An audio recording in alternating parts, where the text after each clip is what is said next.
Hello everyone, welcome to गुरुजी उत्तराखंडी।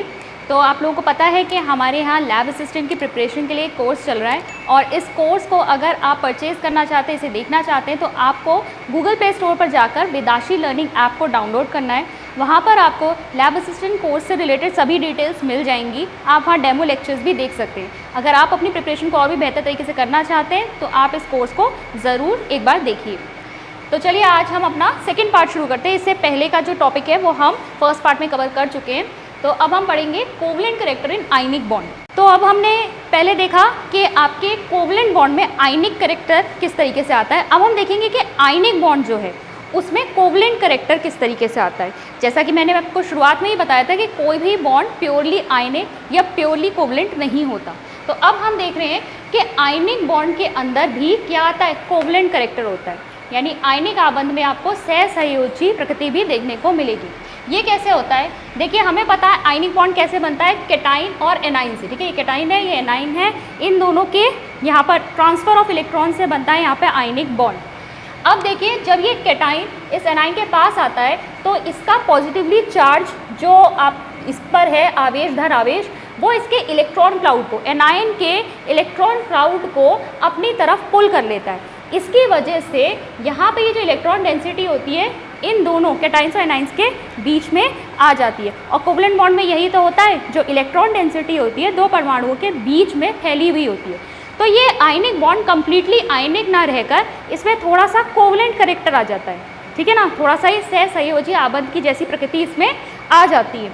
तो अब देखिए हमें अगर ये पता लगाना है कि आयनिक बॉन्ड के अंदर कितना कोवलेंट कैरेक्टर है, उसके लिए हम पढ़ते हैं फजान के रूल्स। तो फजान के नियम देखते हैं, फजान रूल्स। तो पहली चीज़ देखिए, एक दो टर्म्स पहले हम समझ लेते हैं। एक होती है पोलराइजेबिलिटी, ठीक है, दूसरा होता है पोलराइजिंग पावर।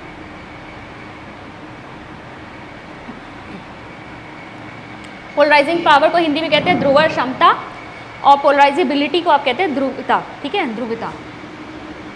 ध्रुवता। पोलराइजेबिलिटी का मतलब है ये एनाइन की होती है। ठीक है, एनाइन मतलब कितना इसमें पोलराइजेबिलिटी की एबिलिटी है कि कितना यहाँ पर पोलराइजेशन हो सकता है, इसका चार्ज क्लाउड कितना केटाइन की तरफ जा सकता है, वो होगी इसकी पोलराइजेबिलिटी। और पोलराइजिंग पावर होती है केटाइन की। ठीक है, तो पोलराइजेबिलिटी होती है एनाइन की, पोलराइजिंग पावर होती है केटाइन की, ध्रुवण क्षमता, कि ये जो पॉजिटिवली चार्ज ये केटाइन है इसके अंदर कितनी क्षमता है कि ये एनाइन के इलेक्ट्रॉन क्लाउड को अपनी तरफ को खींच पाए, उसे पोलराइज कर पाए। ठीक है, उसे ध्रुवित कर पाए। तो पोलराइजेबिलिटी जो है वो है एनाइन की और पोलराइजिंग पावर है केटाइन की। अब देखिए पहला पॉइंट जो फजान रूल का है वो ये है कि smaller the size of cation larger will be its polarising power. ये कह रहा है कि केटाइन जो है उसका साइज जितना छोटा होगा उसकी पोलराइजिंग पावर उतनी ही ज़्यादा होगी। ऑब्वियसली जब आपकी केटाइन का जो साइज़ है वो छोटा होगा तो न्यूक्लियस का भी देखिए वहाँ पे चार्ज है, और जो केटाइन है पॉजिटिव है चार्ज, वो काफ़ी कॉम्पैक्ट है, वो आसानी से, ठीक है, आसानी से इलेक्ट्रॉन के क्लाउड को अपनी तरफ खींच लेगा। जबकि अगर साइज़ बड़ा होगा तो वो पॉजिटिव चार्ज भी जो है ना पूरे स्फीयर में फैला हुआ है, तो मतलब अगर केटाइन का है तो वो इसको इतना इजीली पोलराइज नहीं कर पाएगा। तो साइज़ के ऊपर डिपेंड करता है कि अगर केटाइन का साइज़ छोटा है तो वो आसानी से एनाइन के इलेक्ट्रॉन क्लाउड को अपनी तरफ खींच सकता है। फिर इसी से जुड़ा हुआ आपका थर्ड पॉइंट भी है। ठीक है, कई लोग इसी में इंक्लूड कर लेते हैं। Larger the size of anion higher will be its polarisability. Anion का साइज जितना बड़ा होगा उसकी पोलराइजेबिलिटी उतनी ही ज़्यादा होगी। मतलब अगर एनाइन छोटी है तो हम उसको आसानी से पोलराइज नहीं कर पाएंगे, क्योंकि इलेक्ट्रॉन क्लाउड जो है वो न्यूक्लियस से ज़्यादा तरीके से अटैच्ड रहेगा, क्योंकि न्यूक्लियस जो है वो भी तो इलेक्ट्रॉन को अपनी तरफ खींच रहा है। तो अगर साइज़ छोटा होगा तो न्यूक्लियस आसानी से उसे अपनी तरफ खींच लेगा, लेकिन अगर साइज़ बड़ा होगा तो इलेक्ट्रॉन्स चारों तरफ ज़्यादा एरिया में फैले हुए हैं, ठीक है, ज़्यादा वॉल्यूम में फैले हुए हैं, तो केटाइन आसानी से इसे अपनी तरफ को क्या कर सकता है, खींच सकता है। तो हम देख रहे हैं कि कोवलेंट कैरेक्टर तब ज़्यादा होगा अगर केटाइन का साइज़ जो है वो छोटा हो और एनाइन का साइज़ क्या है वो बड़ा हो। इसके हिसाब से देखिए फजान के रूल जो है ना, इसके ऊपर बेस्ड आपके क्वेश्चंस आते हैं कि आपको अरेंज करना होता है, कि आपको 3-4 जो हैं कंपाउंड्स या दे देंगे, यौगिक दे देंगे और उसमें पूछेंगे इनको अरेंज कीजिए कोवलेंट करेक्टर किस में ज़्यादा होगा, इंक्रीजिंग ऑर्डर में, तो वहाँ कैटाइन और एनाइन के साइज़ के बेसिस पे भी उसको कर सकते हैं। सेकेंड है आपका for two canines of similar size. अब हम कैटाइन्स की बात कर रहे हैं, जो आपकी कैटाइन है धनानाइन है वो सिमिलर साइज़ की है, एक ही साइज़ की है, तो one with pseudo noble gas configuration. Pseudo noble gas configuration का मतलब है कि नोबल गैस का कन्फिगरेशन यहाँ पर नहीं है, लेकिन स्यूडो का मतलब होता है झूठा, ठीक है, दिख रहा है लेकिन है नहीं। NH2 NP6 ND10 हमें कम्प्लीटली फिल्ड तो दिख रहे हैं सारे सबशेल्स, लेकिन ये हमारे नोबल गैस का कन्फिगरेशन नहीं है। नोबल गैस में कन्फिगरेशन किस तरीके से होता है आपका NH2 NP6, ठीक है, ये होता है। यहाँ पर कम्प्लीटली फिल्ड है लेकिन ये नोबल गैस वाला कन्फिगरेशन है। आप बेसिकली ये भी कह सकते हैं ट्रांजिशन एलिमेंट्स का कॉन्फ़िगरेशन, ठीक है, ये भी हो सकता है। तो नोबल गैस कन्फिगरेशन जिनका होता है उनकी पोलराइजिंग पावर जो होती है वो ज़्यादा होती है बजाय उनके जिनका इनर्ट गैस यानी नोबल गैसेज या उत्कृष्ट गैसों के जैसा कॉन्फ़िगरेशन या इलेक्ट्रॉनिक विन्यास होता है। यानी दो अगर हमें सेम साइज़ के कैटाइन दिए हैं तो फिर हम उनका इलेक्ट्रॉन विन्यास करके देखेंगे।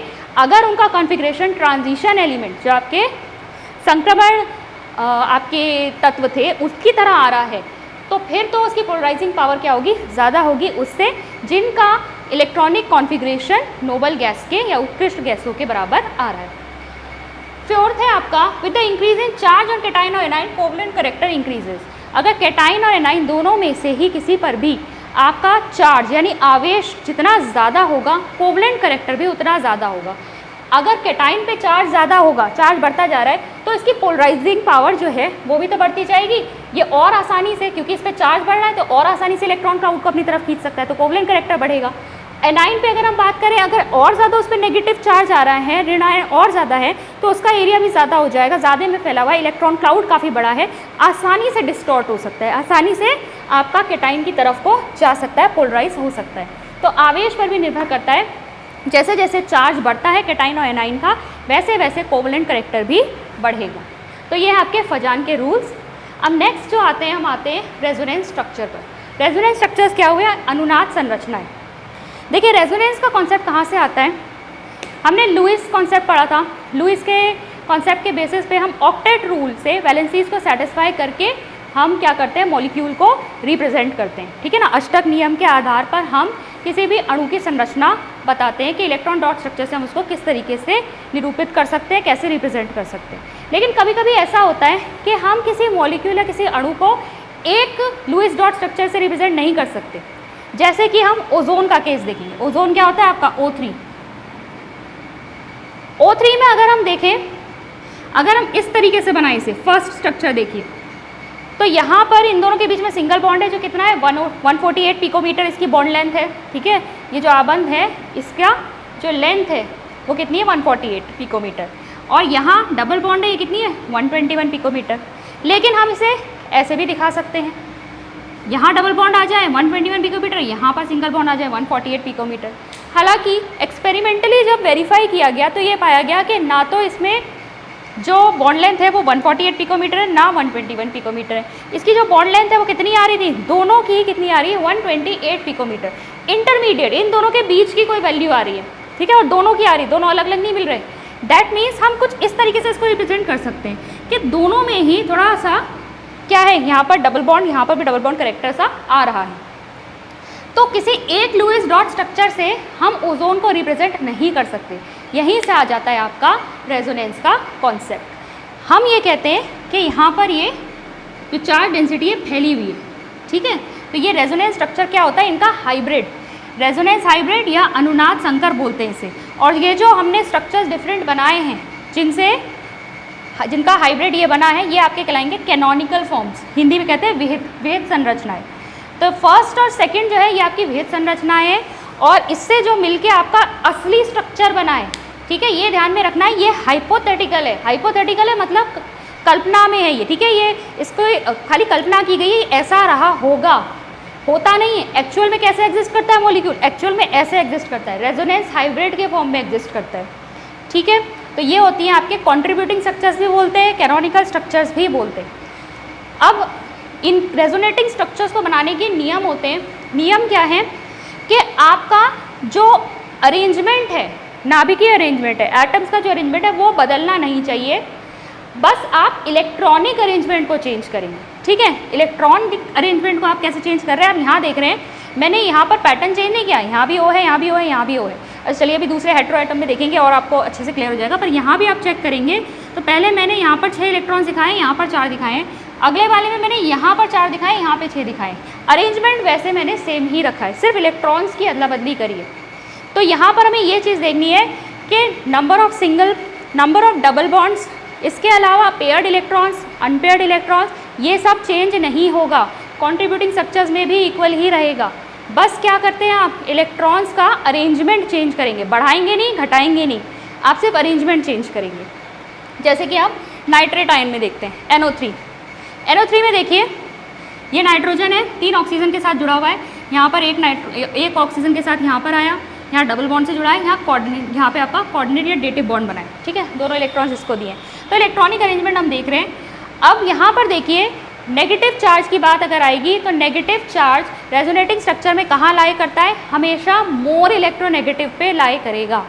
ठीक है, अगर आपको चार्ज दिखाना है तो आप कभी भी लेस इलेक्ट्रोनेगेटिव पे नेगेटिव चार्ज नहीं दिखा देंगे, मोर इलेक्ट्रोनेगेटिव। ऑक्सीजन और नाइट्रोजन में से ऑक्सीजन मोर इलेक्ट्रोनेगेटिव, आप नाइट्रोजन पे नहीं दिखाएंगे। अगर आपको आवेश दिखाना है तो आप ऑक्सीजन पे दिखाएंगे। कौन सा, ऋण आवेश, धन आवेश नहीं, ऋण आवेश।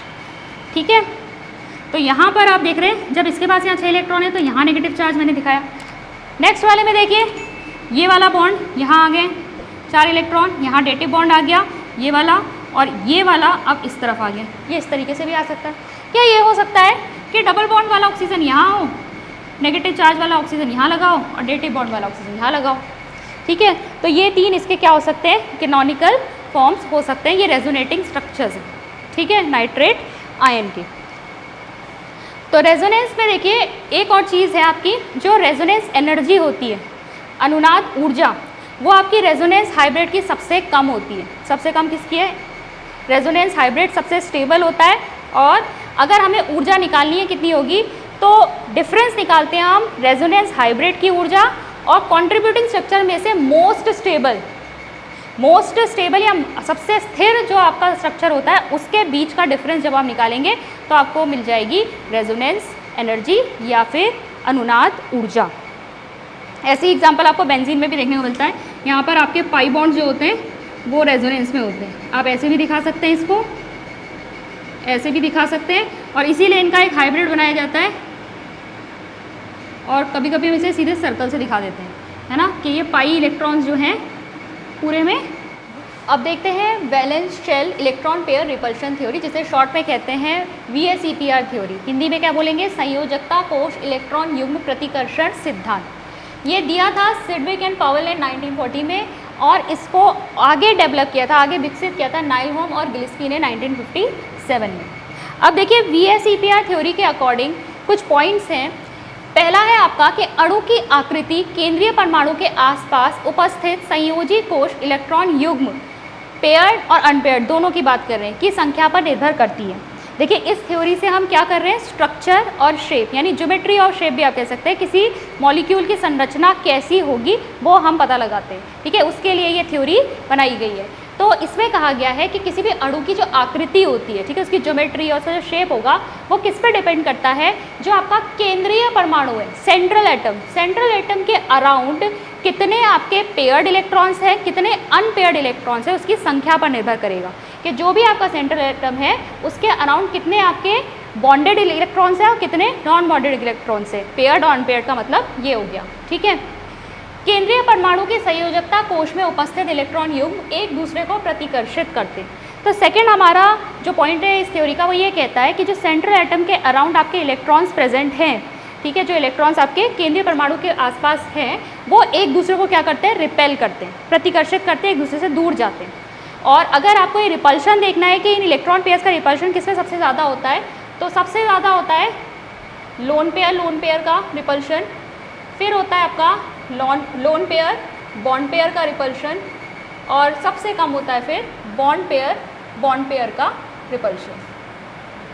ठीक है, तो अगर लोन पेयर इलेक्ट्रॉन्स है, लोन पेयर इलेक्ट्रॉन्स आपस में सबसे ज़्यादा एक दूसरे को प्रतिकर्षित करेंगे, फिर लोन पेयर बॉन्ड पेयर आता है, फिर लास्ट में बॉन्ड पेयर और बॉन्ड पेयर। तीसरा है ये इलेक्ट्रॉन युग्म त्रिविम में उन स्थितियों में अवस्थित होते का प्रयास करते हैं जिनके फलस्वरूप उनमें प्रतिकर्षण कम से कम हो। तो स्पेस में, ठीक है, आसपास जो उनके पास स्पेस अवेलेबल है, एक मॉलिक्यूल अपने आप को इस तरीके से अरेंज करेगा, इस तरीके से व्यवस्थित करने की कोशिश करेगा कि जो इलेक्ट्रॉन्स के बीच में रिपल्शन हो रहा है, प्रतिकर्षण हो रहा है, वो कम से कम हो। और ये कम से कम होने के लिए क्या करना पड़ेगा, मॉलिक्यूल को इस तरीके से अरेंज करना पड़ेगा कि इन इलेक्ट्रॉन पेयर्स के बीच में डिस्टेंस सबसे ज़्यादा हो। तो उसके ऊपर बेस्ड होता है किसी भी मॉलिक्यूल का स्ट्रक्चर। संयोजकता कोश को एक गोले के रूप में माना जाता है तथा इलेक्ट्रॉन युग्म गोलीय सतह पर एक दूसरे से अधिकतम दूरी पर स्थित होते हैं। तो हम जो संयोजकता कोश यानी वैलेंस शेल है उसको आप इस तरीके से मान रहे हैं। फिर इसके आसपास जो आपके इलेक्ट्रॉन पेयर्स हैं उनको देखा जाता है कि किस तरीके से वो अरेंज होंगे मैक्सिमम दूरी पर, ठीक है, मैक्सिमम अधिकतम दूरी एक दूसरे से रहेंगे वो, जिससे कि उनके बीच में रिपल्शन ना हो, प्रतिकर्षण ना हो। फिर बहुआबंध को एक एकल युग्म के रूप में तथा इसे एकल सुपर युग्म समझा जाता है। बहुआबंध यानी कि अगर आपका डबल बॉन्ड या ट्रिपल बॉन्ड प्रेजेंट है तो ऐसा नहीं है कि आप स्ट्रक्चर में भी इसी तरीके से दिखा रहे हैं, आप उसको सिंगल डैश से ही शो करेंगे, उसे आप एक पेयर मानेंगे, ठीक है। तो ट्रिपल बॉन्ड में हालांकि आपके बहुत सारे इलेक्ट्रॉन पेयर होंगे लेकिन आप इसे एक सुपर पेयर मानेंगे, आपको इसे अलग अलग पेयर्स नहीं दिखाने, आप इसे एक मानेंगे। फिर देखिए, यदि अणु को दो या दो से अधिक अनुनाद संरचनाओं द्वारा दर्शाया जा सकता है तो इस स्थिति में VSEPR मॉडल प्रत्येक संरचना पर लागू होता है। तो अगर हम ज़्यादा रेजोनेटिंग स्ट्रक्चर्स किसी मॉलिक्यूल के दिखा सकते हैं तो VSEPR थ्योरी जो है उन सब के ऊपर अलग से भी लागू हो सकती है। तो बेसिकली वैसे आपके यहाँ 5th तक के जो पॉइंट है वो इम्पॉर्टेंट है स्ट्रक्चर डिसाइड करने में। इसके अलावा अभी हमें 2 टेबल्स देखनी है, क्योंकि जो स्ट्रक्चर है वो ये भी इस बात पर भी निर्भर करता है कि मॉलिक्यूल के अंदर जो आपके लोन पेयर्स प्रेजेंट है या नहीं। अगर लोन पेयर प्रेजेंट नहीं है तो हमें जो देखने को मिलती है वो होती है आपकी रेगुलर ज्योमेट्री, और अगर उसमें लोन पेयर प्रेजेंट है तो वो होती है डिस्टॉर्टेड ज्योमेट्री।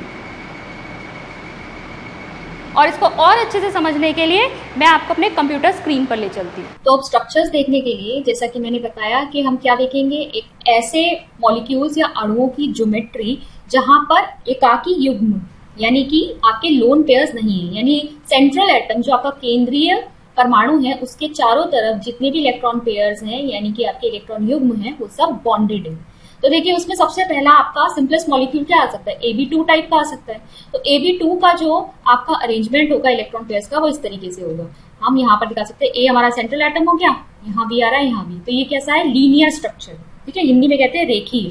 और यहाँ पर जो एंगल बन रहा है वो कितना बन रहा है, 180 डिग्री का एंगल बन रहा है। ये हमें किसमें देखने को मिलता है, BeF2, BeCl2, HgCl2, ये सारे मॉलिक्यूल्स जो हैं हमको यहाँ पर लीनियर स्ट्रक्चर देखने को मिलता है या लीनियर ज्योमेट्री देखने को मिलती है। फिर अगर हम बात करें, अगर नंबर ऑफ इलेक्ट्रॉन पेयर्स 3 हैं, ठीक है, यहाँ हमने सबसे कम बात करी कि आपका 2 इलेक्ट्रॉन पेयर्स में क्या बन सकता है, AB2। अब 3 इलेक्ट्रॉन पेयर्स में हम देखेंगे क्या बन सकता है, AB3। तो AB3 टाइप में सेंट्रल एटम हमारा A हो गया, एक बॉन्डेड पेयर ये होगा, एक ये होगा, एक ये होगा। तो ये हमारा क्या ज्योमेट्री ले सकता है, ये ले सकता है आपका ट्राइगोनल प्लानर ज्योमेट्री। देखिए यहाँ पर जो इलेक्ट्रॉन पेयर्स होंगे वो एक दूसरे से इतनी दूर होंगे स्पेस में कि उनके बीच में जो रिपल्सिव इंटरेक्शंस है यानी जो प्रतिकर्षण है वो बहुत ज्यादा कम हो। इसके लिए इन्हें स्पेस में मैक्सिमम डिस्टेंस पे रहना है। तो हमारा जो स्ट्रक्चर यहाँ से निकल के आता है वो है ट्राइगोनल प्लानर, या फिर हिंदी में इसे कहते हैं त्रिकोणीय समतली। एंगल यहाँ पर 2 बॉन्डेड पेयर ऑफ इलेक्ट्रॉन्स के बीच में कितना बनेगा, 120 डिग्री। एग्जाम्पल क्या हो सकते हैं इसके, BF3, AlCl3। अब नेक्स्ट देखते हैं, अगर number of electron pair central atom के अराउंड 4 है तो यहाँ पर क्या आएगा, आपका मॉलिक्यूलर फॉर्मूला बनेगा AB4। AB4 में किस तरीके से अरेंजमेंट हो सकता है, ये आपका हो सकता है टेट्राहेड्रल अरेंजमेंट, ठीक है, टेट्राहेड्रल अरेंजमेंट इसे कहते हैं, हिंदी में बोला जाता है चतुष्फलकीय, ठीक है, चतुष्फलकीय बोला जाता है। और यहाँ पर जो आपके बॉन्डेड इलेक्ट्रॉन पेयर्स हैं उनके बीच का जो एंगल है वो कितना होता है, 109 डिग्री 28 मिनट। हमने मीथेन में देख रखा है, ठीक है, मैंने इसे बोर्ड पे ड्रॉ भी किया था। फिर SiF4 भी इसका एग्जाम्पल हो सकता है, अमोनियम आयन भी इसका एग्जाम्पल हो सकता है। फिर अगर हमारे जो नंबर ऑफ इलेक्ट्रॉन पेयर्स हैं वो 5 हो तो हमारा मॉलिक्यूल क्या होगा, यहाँ पे AB5 टाइप का होगा। अब AB5 टाइप के मॉलिक्यूल में आपको देखना है ये कैसा है, ट्राइगोनल बाय पिरामिडल, यानी आपका जो सेंट्रल एटम है वो तो ऐसे है, 3 जो इसके साथ बॉन्डेड इलेक्ट्रॉन जो इसके अराउंड है वो इस तरीके से एक प्लेन में, ठीक है, ये एक प्लेन बन रहा है। और जो बाकी बचे 2 हैं, एक है इस प्लेन के ऊपर ठीक है, एक इस प्लेन के ऊपर है और एक इस प्लेन के नीचे है। इस तरीके से ये तीन एक प्लेन में है और एक प्लेन के अबव है ये और एक प्लेन के नीचे है 90 डिग्री पर, राइट एंगल्स पर। अगर इनके बीच के एंगल की बात की जाए तो एंगल है यहाँ पर 120 डिग्री। ठीक है, यहाँ पर इन दोनों के बीच में 120 डिग्री, जबकि ये जो है ये ऊपर और नीचे जो प्लेन के हैं ये आपके 90 डिग्री पर होते हैं इन सभी प्लेन में जो प्रेजेंट है आपके इलेक्ट्रॉन पेयर्स उनके बॉन्ड्स के साथ। तो यहाँ 90 डिग्री पर है। मैक्सिमम जो आपका रिपल्सिव इंट्रैक्शंस होगा वो होंगे ये जो 90 डिग्री पर उपस्थित है। इन्हें हम बोलते क्या है? इन्हें हम बोलते हैं एक्सियल पेयर्स। ठीक है, एक्सियल। और ये जो आपके एक ही प्लेन में होते हैं इन्हें को क्या बोलते हैं? Equatorial pairs. ठीक है, और एक्सियल पेयर्स जो होते हैं वो इक्वेटोरियल पेयर्स पे प्रेजेंट आपके इलेक्ट्रॉन पेयर से ज्यादा रिपल्सिव इंट्रैक्शन फेस करते हैं। यानी ये जो होगा ये ज्यादा रिपल्सिव इंट्रैक्शन फेस करेगा बजाय जो प्लेन में प्रेजेंट है उन पेयर्स से। अब देखिए, अगर कोई लोन पेयर मान लीजिए इसमें आएगा, अभी हम टेबल में पढ़ेंगे लोन पेयर भी जब आएंगे इसमें, तो लोन पेयर अगर आएगा तो कौन सी पोजीशन लेने की कोशिश करेगा? इक्वेटोरियल पोजीशन लेने की कोशिश करेगा, क्योंकि एक्सियल पे क्या है, ज्यादा रिपल्सिव इंट्रैक्शंस उसे फेस करने पड़ेंगे, ज्यादा प्रतिकर्षण होगा, जबकि इक्वेटोरियल वगैरह में कम प्रतिकर्षण होगा। अच्छा, एक्सियल पेयर जो है क्योंकि आपके ज्यादा प्रतिकर्षण अनुभव करते हैं, ज्यादा रिपल्सिव इंट्रैक्शंस एक्सपीरियंस करते हैं, इसी वजह से ये थोड़े से लॉन्गर बॉन्ड्स होते हैं। ठीक है, ये थोड़े लंबे बॉन्ड्स होते हैं। हिंदी में इसे क्या कहेंगे? त्रिकोणीय द्विपिरामिडी। फिर 6 अगर आपके इलेक्ट्रॉन पेयर्स हैं सेंट्रल एटम या सेंट्रल परमाणु, केंद्रीय परमाणु के आसपास, तो आपका जो मॉलिक्यूल है भी 6 टाइप का ये आता है ऑक्टाहेड्रल। हिंदी में कहते हैं अष्टफलकी। ठीक है, ये ऑक्टाहेड्रल बना रहा है। यहाँ पर अगर स्ट्रक्चर को दिखाने की कोशिश करेंगे तो देखिए ये ऐसे आ गया और एक जो है आप अबव द प्लेन और एक यहाँ बिलो द प्लेन, और इसी को इन लोगों ने क्या कर रखा है, पूरा ऐसे अटैच करके दिखाया हुआ है। ठीक है, तो ये है आपका अष्टफलकीय ज्योमेट्री या अरेंजमेंट, और इसमें जितने भी आपके इलेक्ट्रॉन पेयर्स होते हैं, बॉन्डेड इलेक्ट्रॉन पेयर्स, ये सब एक दूसरे से 90 डिग्री के एंगल पर होते हैं। एग्जाम्पल क्या आ जाएंगे इसमें? SF6, PeF6। ठीक है, अब देखते हैं कि अगर लोन पेयर प्रेजेंट है, ठीक है, लोन पेयर अगर प्रेजेंट है हमारे मॉलिक्यूल में तो किस तरीके की ज्योमेट्री होती है, ये मैंने आपको पहले ही बताया। अगर सारे बॉन्डेड पेयर्स हैं, यानी कि सारे के सारे इलेक्ट्रॉन पेयर्स जो हैं वो आबंधित युग्म है, तो इसमें क्या होगा? इसमें रेगुलर ज्योमेट्री होगी। और अगर लोन पेयर है तो ये ज्योमेट्री थोड़ी सी डिस्टॉर्ट हो जाती है। ठीक है, तब ये डिस्टॉर्टेड ज्योमेट्री क्या होती है देखेंगे। तो पहला है आपका AB2L।